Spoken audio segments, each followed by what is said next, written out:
I am going to be telling you a scary childhood story. When I was 2 years old, my mom passed away. My dad wasn't in the picture, so I went to go live with my grandparents. My grandparents lived in a super old home that was built in the 1800s. I was a very imaginative child. So when I told my grandparents that I used to see people in the house, they just didn't believe me. There was one lady in particular that I would always see. She would sit at the end of my bed and watch me fall asleep. I wasn't scared of her because I thought she was an actual person. Plus, I was super little, so nothing even crossed my mind. At this point, I was like 4 or 5 years old. I remember her talking to me constantly. She even sang me the song Rockabye Baby to get me to go to bed one night. Every single day when I would get home, I could see her in my window. At that point, I thought she was just waiting for me. She just wanted to be my friend, right? But as I got older, things started to get really weird between me and her. She wasn't this nice lady anymore. Stay tuned for part 2. Okay, one thing I will never understand is parent selective hearing. Because if I'll be in my studies, which is a rare occasion, and my mum will shout up to me, and I'll go, yeah? Crickets. Dead silence. And I'll have to call another 10 times, and I'll still get no response. It's like being added on Snapchat. They initiate the conversation, then you get left on red.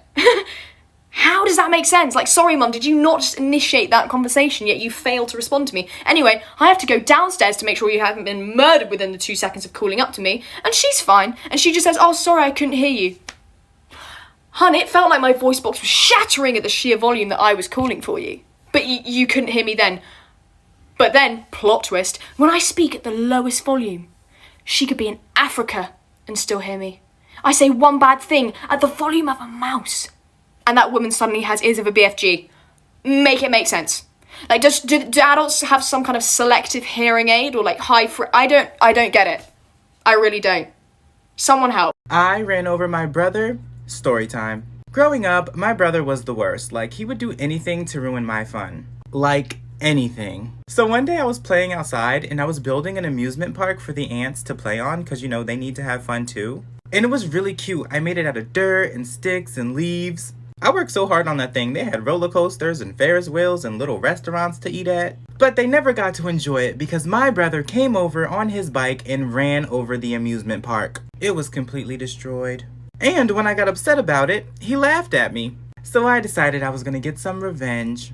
So later that day, we were in the house and he was laying on the floor talking on the phone with one of his friends. So I was like, this is the perfect opportunity.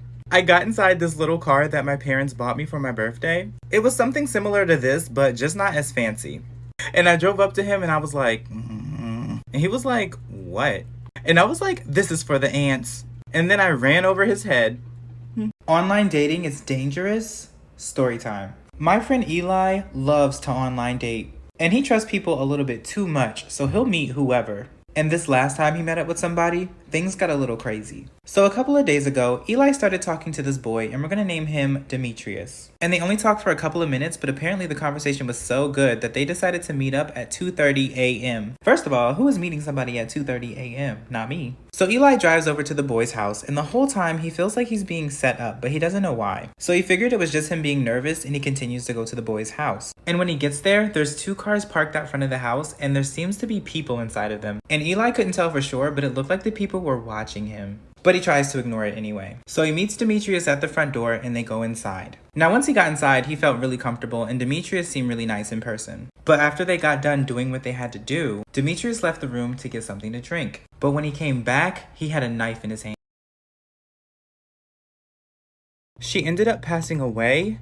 Story time. So when I was in high school, I used to babysit kids. Most of the kids were really good. There was a couple of bad eggs, but there was one kid in particular that was just really bad. And we're gonna name him Cody. So one day when I was watching Cody, he threw a tantrum so he can go to the park. And eventually I gave in and I decided to take him. So when we get there, he runs off into the park and starts playing with the other kids, and I sit on a bench with an older woman. And she looked like she was in her late 80s, and we ended up talking the whole time we were there. She was super sweet, and she gave me some really good advice, and I also found out her name was Miss Mary. She was like the grandmother you always wanted. So eventually Cody got done playing and he came over and tossed his bag on the bench. But when he did, his bag hit Miss Mary in the leg. So I grabbed the bag and I tell Cody to apologize, but he didn't. He actually told her to drop dead and walked away. So I apologized, said goodbye, and I left the park with Cody. Later that day, I was scrolling through Facebook and a picture of Miss Mary popped up with the words, "You will be missed" at the bottom. She died of a heart attack after we left the park.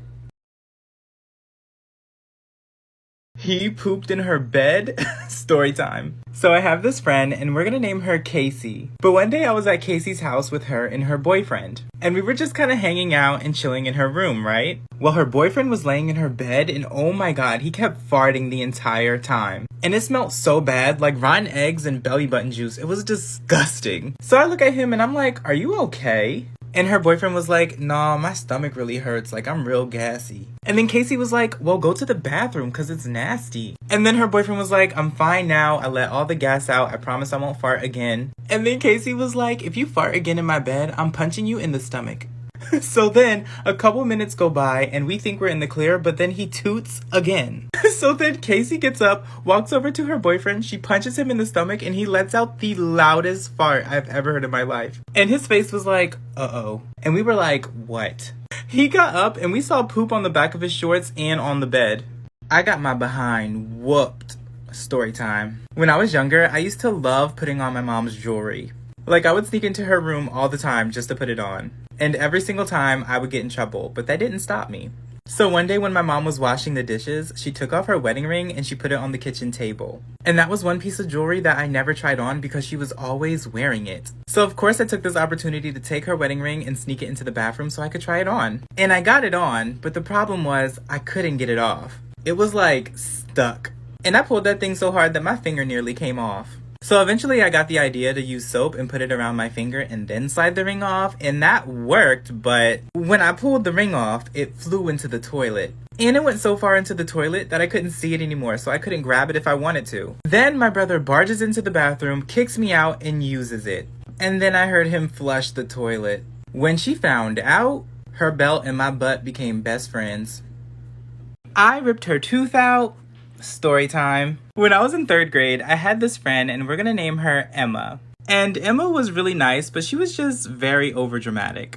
So one day she comes to school and she is freaking out because she has a loose tooth. And it was bothering her so bad to the point where she was whining about it all day. And I was like, "Okay, girl, calm down. It's just a tooth. It's gonna fall out. Don't worry. Stop whining about it." But she would not shut up. So I was like, "Emma, do you want me to pull your tooth out? Because you're getting on my nerves." And she was like, "No, it's gonna hurt. Don't touch me." So I was like, "If I pull it out, it's not gonna bother you anymore." So then Emma was like, "Fine, just pull it out." So I tried everything to get this tooth out of her mouth. I tried my hands, some string, some pliers. Just kidding, we didn't have pliers in 3rd grade. And nothing was working. That tooth was hanging on for dear life, literally. But then I had an idea. I told her to bite down on my pencil using her loose tooth. And then as soon as she did, I yanked it out. And her tooth came out with the pencil, but so did a lot of blood. She kept the pencil. My little cousin played my life. Story time. When my cousin was little, I used to babysit him all the time. And I'm gonna be honest, he was not the easiest kid to watch. He always had something to say. So one day when I was watching him, we were playing Super Smash Brothers and he was whooping my butt. And when he's winning a game, he's the type of person who likes to trash talk. And the entire time we were playing, he kept making fun of me and he kept calling me booty. And he was like, booty boy, bet you can't win this round, booty boy. And I am a sore loser, so I was getting very frustrated. So I decided to quit because he started to hurt my feelings. So after the game was done, he came up to me and he was like, "Is it okay if I go outside and play with my friends?" And I was still mad from the game, so I was like, "No." So my cousin was really confused and he was like, "Why? You always let me play outside." And I was like, "It's because I'm booty." And my little cousin looks at me and goes, "Well, you are what you eat," and walks out the house. I broke his arm. Story time. When I was younger, I used to hang out with my cousin a lot. And sometimes I would have a lot of fun, but other times I would not. You see, I was known as the girly cousin, so sometimes my cousins would make fun of me for it. They would call me things like princess, tell me my voice was too girly, or say that I'm acting like a girl. And back then, it actually really hurt my feelings. So one day I was at my cousin's house for a sleepover and we were playing in this huge tree that he had in his backyard. And we were both really high up in the tree and we were standing on this branch. Now, for some reason, while we were up there, my cousin thought it was a really good idea to start making fun of my voice. And every time I made him bite his tongue in half. Story time. When I was in high school, I had this friend on the wrestling team, and every time he learned a new move, he would have to test it out on me. So one day he came over to my house and we were just kind of hanging out, but all he wanted to do was practice wrestling. And that particular day, I was just not in the mood. My stomach hurt, I had a headache, I couldn't. But I kept telling him no and that I didn't feel good, but he did not care. So he waited until my back was turned to him, and then he grabbed me from behind and tried to body slam me on the floor. So when he was doing this, my initial reaction was to do one of these and headbutt him. So I did. I headbutted him. And I feel the back of my head go into his chin. He lets me go, and I turn around to look at him. Ugh. His mouth was covered in blood, like just pouring out. And I was like, "Are you okay?" And he was like, I bit my tongue. So I go over to look at it, and his tongue was split in half. It was practically hanging. I was arrested. Story time. When I was a teenager, me and my friends used to hang out in abandoned buildings. Why? I don't know. Don't ask me. We would just break inside of them, listen to music, watch movies, cast spells, normal teenage stuff. So one day while we were in one, I guess we were being too loud because someone called the cops on us. And we had no idea until the cops got there and busted down the door. And when we heard them come in, we booked it. So me and my friends run through the back door, run across the yard, but then there's this huge fence. So we start climbing the fence, and I can hear the police behind us. And I'm getting nervous at this point because I don't want to get in trouble. So eventually, all my friends get over the fence, and I'm the last one to get over, right? Well, as I'm putting my legs over, I slip and fall. But I don't hit the ground, no. The back of my underwear get caught in the fence, and I'm sitting there hanging. Basically, the fence was giving me an atomic wedgie. And all my friends just left me. And the cops came up to me and started laughing. My mom beat up the neighbor. Story time. So I used to have this neighbor, and we're gonna call her Miss Jackson. Now, Miss Jackson was super annoying, and she always found something to complain about. So my mom already didn't like her to begin with. So one day, me and my friends were playing soccer outside in my front yard, and we were having a lot of fun until one of us kicked the ball into Miss Jackson's yard. Now, normally when something like this happened, Miss Jackson would come outside, she would yell at us, but she would give our ball back. But this time, she comes outside with a pair of scissors, walks up to the soccer ball, and starts stabbing it. And then after she pops it, she throws it back at us and goes inside. Now, I was upset, and I didn't know what to do, so I just went and told my mom. And when I told my mom, she was heated. She goes over to Miss Jackson's house and starts banging on the door. And as soon as she opened the door, my mom grabbed her by the hair and started punching her. And Miss Jackson didn't even fight back. She was just apologizing the entire time. Y'all, this old man just tried to get with me.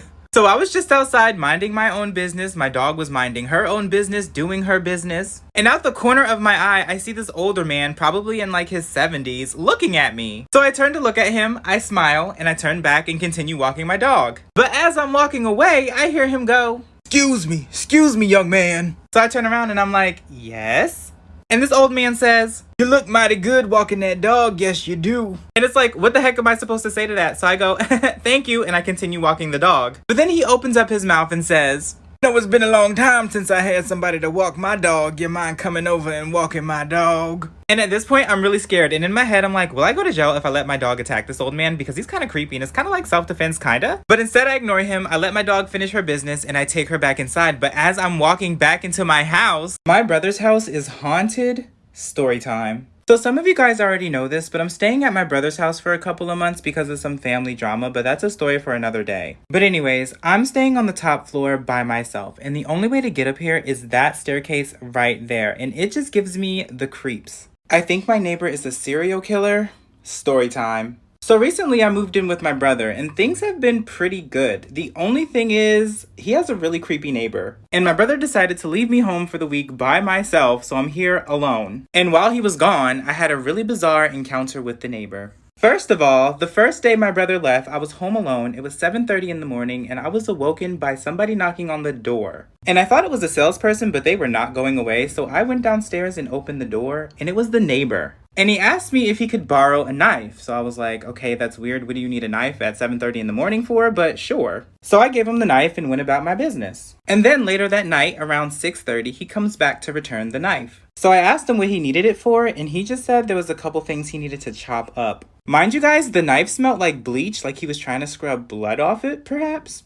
And then he asked me for trash bags because he made a bloody mess. Well, I assume so. The full story's on YouTube. Go check it out. I was chased by a killer clown. Story time. So this story takes place while I was in college. So one day, late at night, me and my friend got really hungry. So we decided to go across the street to a convenience store and get some food. But before we walked into the convenience store, we turned around and we saw this man dressed up as the Joker, and it was so creepy, but he was standing in front of the building that we lived in. So we were like, okay, we're gonna go into the convenience store and just stay in here until he goes away. So we're stalling inside of the convenience store, just looking at everything, and then eventually we looked out the window and we didn't see him outside anymore. So we decided to buy our stuff and go back home before the Joker returned. However, when we were crossing the street, the Joker came out of the building that we lived in and started screaming at us and laughing at us and yelling at us. I was terrified. So we turned back around and we start walking away from him. But apparently he was really interested in us because he started following us. And I could hear him say all these creepy things that he wanted to do to us. Full story is... Bye, sisters!